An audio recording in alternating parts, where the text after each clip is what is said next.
Mais quand reverrai-je dans mon petit village passer les cheminots, et en quelle saison? Mais quand reverrai-je? Quand reverrai-je? On dit de l'employé de gare que c'est lui le poison, qu'il serait un prince, oui, gavé d'avantages. En détruisant ses droits, on trahit nos aïeux, les acquis de nos luttes. Tu peux leur dire adieu.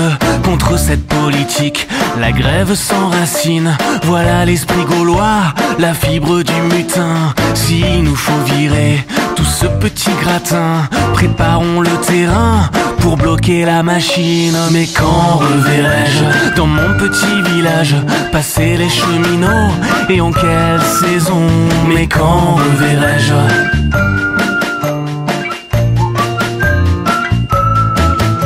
Mais quand reverrai-je dans mon petit village passer les cheminots, et en quelle saison? Mais quand reverrai-je?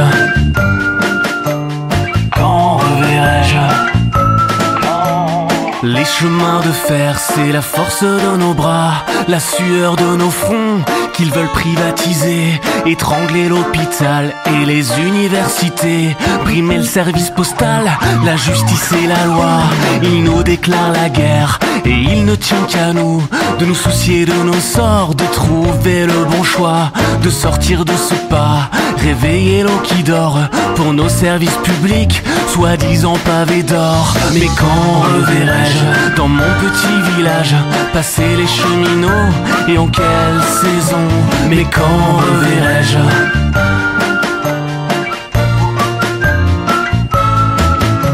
Mais quand reverrai-je dans mon petit village passer les cheminots, et en quelle saison?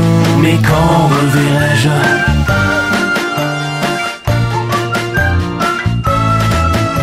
Mais quand reverrai-je?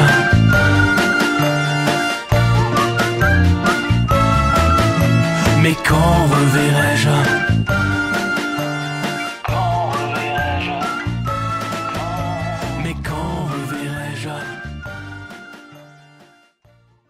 La réforme, elle n'est pas faite pour les cheminots, elle est faite pour les Français. Les cheminots ne sont pas des privilégiés, ne sont pas des nantis. Si 95% des cheminots disent non, ça fait quand même beaucoup.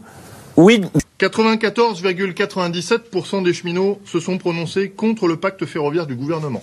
Vu que la réforme, elle n'est pas faite contre les cheminots, mais elle est bien faite pour eux. Il n'y aura plus de recrutement au statut. Mais vous pouvez râler, etc., mais ne bloquez pas tout le pays et il ne faut pas être insultant, c'est tout. On n'est pas là pour bloquer les usagers dans les trains, ou on n'est pas là pour qu'ils aient des mauvaises conditions de transport, on est justement là pour l'avenir. Le gouvernement a vraiment l'ambition de développer le transport ferroviaire.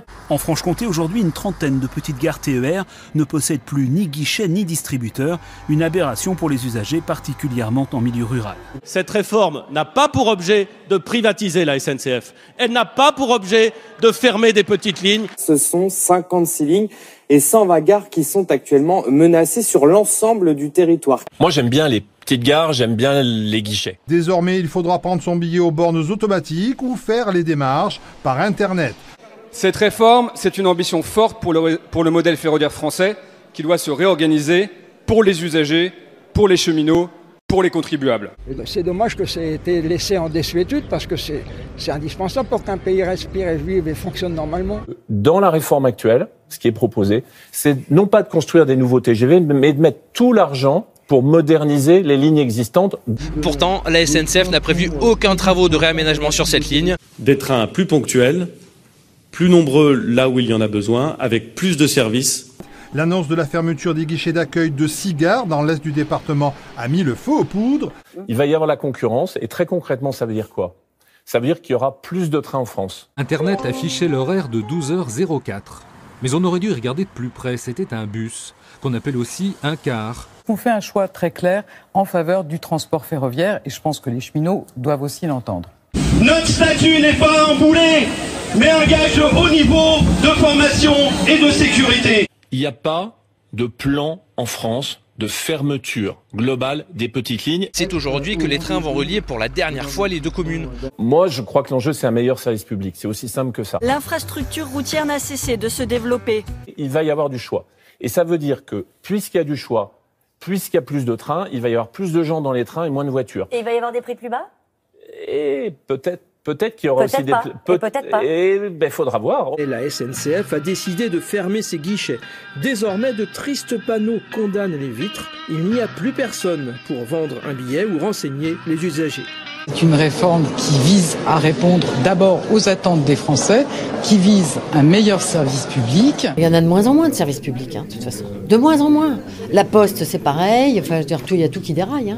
Il n'y a pas que les trains. Il y a un truc qui s'appelle la Poste, qui existe depuis 200 ans. Et vous vous faites envoyer votre billet par la poste. Si les usagers qui nous écoutent regardent les projets d'ordonnance, ils verront que rien ne les concerne sur leur quotidien, ni l'amélioration du service public, ni le financement pérenne de services publics, ni la question des petites lignes qui étaient évoquées tout à l'heure.